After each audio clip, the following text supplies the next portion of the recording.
mga kapitbahay, kapamilya at sinanay, tatay naghahanda para sa kanyang balating kaarawan. Munting salo-salo ang aming ilanan, araw na kay ganda aming nadarama.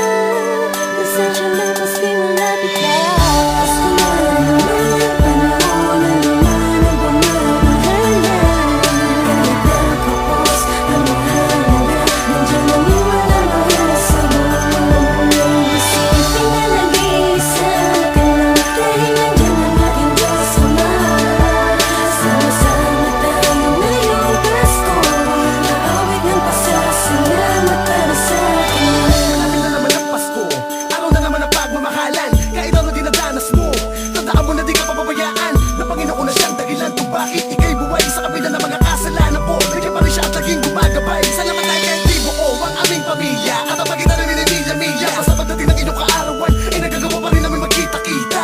Upang masaluban ako, tingnan na kahit papanaway namin na iyain. Sapat na para busugin ang buong pamilya, at ang mga tropa na maigikain. Dahil ang araw na Pasko ay pagbibigyan ng kayo, dapat itagyo pagdamutan. Kahit ako si Nino, gagawa pa rin na parang ano pang nakagad yung maabutan. Iba talaga, napakasarap sa pakiramdam, sa tabi Pasko ay sumasapit. Damag-damag ko, di ba nakapaskuhan dahil sa mga bakuli na parang na nakasabit. Isa lang naman ng aking hilingan yung Pasko, yun ay yung kapayapaan. Dahil ang pagmamahalan ng bawat isa dito sa mundo, yan ang tunay na kayamanan. Kaya kita ba't papasalamat ka sa lahat ng mga mapapala, kahit malaki o maliit. At matatawarin ka sa mga sala mo, basta ipangako mo na ikay mapapakabait. Pasko na naman, panahon na naman ang pamamahal na.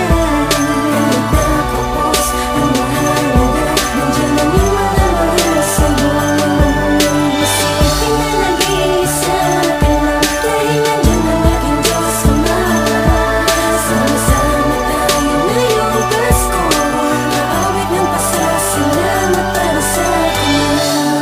Darama mo na ba ang diwa ng Pasko? Ito ang araw ng kanyang pagsilang. Kung hindi dahil sa'yo, hindi masaya